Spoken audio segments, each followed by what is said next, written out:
നിങ്ങൾക്കറിയാമോ, ഹനുമാൻ മഹാഭാരതത്തിൽ പ്രത്യക്ഷപ്പെട്ടിട്ടുണ്ടെന്ന്?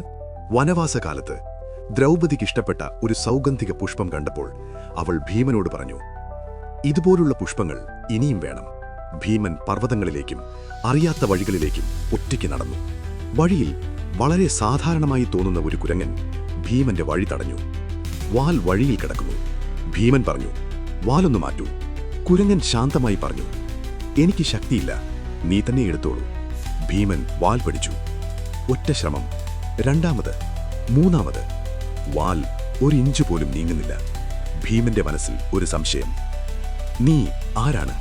അപ്പോൾ കുരങ്ങൻ സാവധാനം തന്റെ രൂപം മാറ്റി.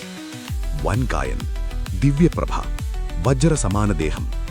ഭീമ, ഞാൻ നിന്റെ സഹോദരൻ, വായുദേവന്റെ പുത്രൻ, ഹനുമാൻ. ഭീമൻ മുട്ടുകുത്തി. ഹനുമാൻ ഭീമന്റെ തലയിൽ കരുണയോടെ കൈവച്ചു. ഹനുമാൻ പറഞ്ഞു, ധർമ്മത്തിനായുള്ള യുദ്ധത്തിൽ നിന്റെ ശക്തിക്ക് എന്റെ അനുഗ്രഹം ഒപ്പമുണ്ടാകും. അപ്പോൾ നമ്മൾ അറിയാത്ത ശക്തികൾ നിശബ്ദമായി നമ്മുടെ ചുറ്റുമുണ്ട് എന്ന് ഭീമൻ മനസ്സിലാക്കി.